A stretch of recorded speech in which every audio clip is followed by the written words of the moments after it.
Thiruvananthapuram Pappanamcode New India Insurance കമ്പനിയിലുണ്ടായ തീപിടുത്തത്തിൽ 2 പേർ മരിച്ചു. മരിച്ചവരിൽ ഒരാൾ ഓഫീസ് ജീവനക്കാരിയാണ്. രണ്ടാമത്തെയാളെ തിരിച്ചറിഞ്ഞിട്ടില്ല. എയർ കണ്ടീഷണർ പൊട്ടിത്തെറിച്ചാണ് അപകടമുണ്ടായത് എന്ന് ഫയർഫോഴ്സ് നിഗമനം. പ്രാഥമികമായിട്ട് അതിനുള്ളിൽ നമ്മൾ പരിശോധിക്കുമ്പോൾ അവിടെ ഒരു എയർ കണ്ടീഷണർ ബ്ലാസ്റ്റ് ആയിട്ടുള്ള ഒരു ഫീലിംഗ് കാണുന്നുണ്ട്.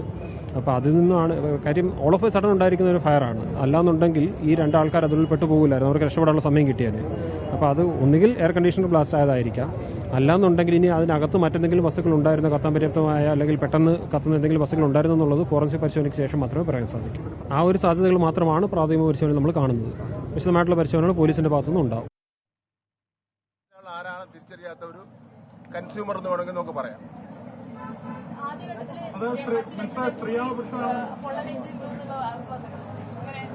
അതിനെപ്പറ്റി വിവരമൊന്നും എനിക്കില്ലല്ലോ. ഞാൻ ഇവിടെ വന്ന് നിങ്ങൾ വന്ന ശേഷമല്ലേ ഞാൻ ഇവിടെ എത്തുന്നത്. അല്ല, അതിനെ തിരിച്ചറിയില്ല. നമുക്ക് ഇനി കുറച്ചുകൂടെ സമയം കഴിഞ്ഞിട്ട് നോക്കാം. ഇല്ല, അവരെ ഇവിടെ പോലീസ് ഓഫീസർമാരോട് സംസാരിച്ചു. ഇപ്പൊ കളക്ടർ ഇപ്പം വരും. തീർച്ചയായിട്ടും വളരെ വിശദമായിട്ടുള്ള അന്വേഷണം നടത്തി ആവശ്യമായ നടപടി സ്വീകരിക്കും. മന്ത്രി വി ശിവൻകുട്ടിയാണ് മാധ്യമങ്ങളോട് പ്രതികരിച്ചത്. വിശദമായ അന്വേഷണം നടത്തുമെന്നാണ് മന്ത്രി പറയുന്നത്. ഈ അപകടം നടന്ന സ്ഥലത്താണ് മന്ത്രി എത്തിയിരിക്കുന്നത്. പോലീസ് സംഘം പരിശോധിച്ചു. കളക്ടർ അല്പസമയത്തിനകം എത്തുമെന്നും മന്ത്രി പറയുകയാണ്. അലക്സ് മുഹമ്മദ് വിവരങ്ങളുമായി ചേരുന്നുണ്ട് തത്സമയം. അലക്സ്, എപ്പോഴായിരുന്നു ഈ അപകടം സംഭവിച്ചത്? എന്തൊക്കെയാണ് പുതുതായി നൽകാൻ കഴിയുന്ന വിവരങ്ങളും? വേണു, പാപ്പനംകോട് ജംഗ്ഷനാണ്. പാപ്പനംകോട് ജംഗ്ഷനിൽ നമ്മൾ അവിടെ നിന്ന് വരുമ്പോൾ, അതായത് നെയ്യാറ്റിൻകര ഭാഗത്ത് നിന്ന് വരുമ്പോൾ ഇടതുവശത്താണ് നമ്മൾ ദൃശ്യങ്ങൾ കാണുന്നത്. കളക്ടർ ഇവിടേക്ക് എത്തി എന്നുള്ളതാണ് നമ്മൾ ദൃശ്യങ്ങൾ കാണുന്നത്. കളക്ടർ ഇവിടേക്ക് എത്തിയിട്ടുണ്ട്. വേണു, ഞാൻ നേരത്തെ സൂചിപ്പിച്ചതാണ്, പാപ്പനംകോട് ജംഗ്ഷനിൽ നിന്ന് തിരുവനന്തപുരത്ത് നിന്ന് വരുമ്പോൾ ഇടതുഭാഗത്താണ് ഈ ന്യൂ ഇന്ത്യ ഇൻഷുറൻസിന്റെ പോർട്ടൽ ഓഫീസ് ഉള്ളത്. അതായത് നമുക്ക് വേണമെങ്കിൽ ഏജൻസി എന്ന് വിളിക്കാം. ആ പോർട്ടൽ ഓഫീസ് ഉള്ളത് വളരെ ചെറിയൊരു സ്പേസിൽ, വളരെ ചെറിയൊരു ക്യാബിനിലാണ് ഓഫീസ് പ്രവർത്തിച്ചിരുന്നത്. അവിടെ ഒരു ജീവനക്കാരി അതിനകത്തുണ്ടായിരുന്നു എന്ന് സ്ഥിരീകരിക്കുന്നുണ്ട്. 2 പേർ ഉണ്ടായിരുന്നു. 2 പേർ ഈ അപകടത്തിൽ രണ്ടുപേർക്ക് ജീവൻ നഷ്ടമായി എന്ന് സ്ഥിരീകരിക്കുന്നുണ്ട് മന്ത്രിയടക്കം. അതിലൊരാൾ ന്യൂ ഇന്ത്യ ഇൻഷുറൻസിലെ ജീവനക്കാരിയാണെന്ന് സ്ഥിരീകരിക്കുന്നുണ്ട്. മറ്റൊരാൾ വന്ന കൺസ്യൂമർ ആണെന്നൊരു സംശയമുണ്ട്. സ്ത്രീയാണോ പുരുഷനാണോ എന്നുള്ള കാര്യത്തിൽ പരിശോധന നടക്കുന്നു എന്നാണ് മന്ത്രി വ്യക്തമാക്കിയത്. ഏതാണ്ട് 1:30 മണിയോട് കൂടിയാണ് ഈ തീപിടുത്തം ഉണ്ടാകുന്നത്. അതിന്റെ പ്രധാനപ്പെട്ട കാരണമായും ഫയർഫോഴ്സ് ഉദ്യോഗസ്ഥരും നാട്ടുകാരും പറയുന്നത് ഒരു പൊട്ടിത്തെറി ശബ്ദം ആ സമയത്തുണ്ടായി. ഗ്ലാസ് വലിയൊരു ബ്ലാസ്റ്റോട് കൂടി അതിന്റെ ആ ക്യാബിനിൽ ഉണ്ടായിരുന്ന ഗ്ലാസ് പൊട്ടിത്തെറിച്ച് പുറത്തേക്ക് ചിതറുന്നതും ഒപ്പം തീയും പുകയും ഉയരുന്നതാണ് കണ്ടത്. ആ സമയത്തിനുള്ളിൽ തന്നെ അതിനുള്ളിൽ വലിയ രീതിയിൽ തീ പടർന്നിരുന്നു എന്നുള്ളത് വേണം മനസ്സിലാക്കാൻ. വലിയ പുകയും തീയും ആ സമയത്തുണ്ടായിരുന്നു. ഫയർഫോഴ്സ് ഉദ്യോഗസ്ഥർ പറയുന്നത് ഈ AC പൊട്ടിത്തെറിച്ചതാകാനുള്ള സംശയമാണുള്ളത്. അത്തരത്തിൽ വൈദ്യുതിക്ക് ഉണ്ടായ പ്രശ്നമാണോ എന്നുള്ള കാര്യം പരിശോധിക്കുമെന്നാണ് അവർ പറഞ്ഞത്. അതെന്താണെങ്കിലും ആ പരിശോധനയ്ക്ക് ശേഷമായിരിക്കും അതിന്റെ കൃത്യമായ കാരണം എന്താണെന്ന് പറയാൻ പറ്റുക. എന്താണെങ്കിലും ദൃക്സാക്ഷികളും നാട്ടുകാരും പറയുന്നത് ഏതാണ്ട് 1:30 മണിയോടുകൂടി വലിയൊരു പൊട്ടിത്തെറി ശബ്ദം ഉണ്ടാകുന്നു, വലിയ രീതിയിൽ തീപിടുത്തം ഉണ്ടാകുന്നു, തീയും പുകയും അവിടെ നിന്ന് ഉയരുന്നത് കാണുന്നു. ആ സമയത്ത് ഈ സംഭവം കണ്ട് ആദ്യം ഇവിടേക്ക് എത്തിയ ദൃക്സാക്ഷി അല്പം മുമ്പ് നമ്മളോട് സംസാരിച്ചിരുന്നു. അദ്ദേഹം പറയുന്നത് അദ്ദേഹമാണ് ഇതിനുള്ളിലേക്ക് ഓടിക്കയറി. അദ്ദേഹം ആദ്യം ഒരു വശത്തായിരുന്നു ഈ തീപിടുത്തം ഉണ്ടായെന്ന് അദ്ദേഹം പറയുന്നുണ്ട്. അതിനുശേഷം ഇവിടേക്ക് ഓടിക്കയറിയവരുടെ കൂട്ടത്തിൽ അദ്ദേഹവും ഉണ്ടായിരുന്നു.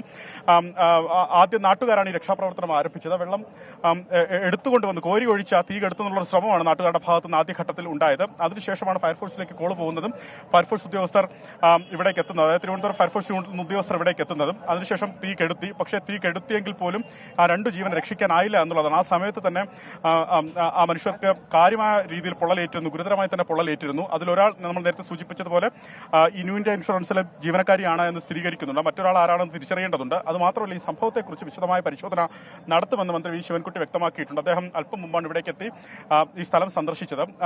ഉദ്യോഗസ്ഥരോട് അദ്ദേഹം സംസാരിച്ചിട്ടുണ്ട്. എനിക്ക് KSEB ഉദ്യോഗസ്ഥർ അടക്കമുള്ളവരോട് സംസാരിക്കേണ്ടതുണ്ട്. ജില്ലാ കളക്ടർ അടക്കമുള്ളവരോട് എത്തിയിട്ടുണ്ട്. മറ്റുദ്യോഗസ്ഥരൊക്കെ ഇവിടെയുണ്ട്. എന്താണെങ്കിലും ഈ സംഭവത്തെക്കുറിച്ച് വിശദമായ ഒരു പരിശോധന നടത്തും. അതിന്റെ പ്രധാനപ്പെട്ട കാര്യം ആ ബിൽഡിങ്ങിന്റെ കൺസ്ട്രക്ഷൻ തന്നെയാണ്. അത് ചെറിയൊരു സ്റ്റെയർ കേസാണ് അതിന് മുകളിലേക്കുള്ളത്. അതായത് ഒരാൾക്ക് മാത്രം കടന്നു പോകാൻ തരത്തിലുള്ള ഒരു സ്റ്റെയർ കേസാണ് അതിന് മുകളിലേക്കുള്ളത്, 2ാം നിലയിലേക്കുള്ളത്. ആ ക്യാബിൽ നിന്ന്, അതായത് ഈ ന്യൂ ഇന്ത്യ ഇൻഷുറൻസ് പ്രവർത്തിക്കുന്ന ക്യാബിൽ നിന്ന് പുറത്തേക്ക് ഇറങ്ങാനോ അതല്ല എങ്കിൽ ഒരു ജനാലയൊന്നും നമുക്ക് കാണാൻ സാധിക്കുന്നില്ല. അത്ര കണ്ടത് അടഞ്ഞു മൂടിയ ഒരു ക്യാബിനാണ്. വളരെ ഇടുങ്ങിയ ഒരു സ്പേസാണ്.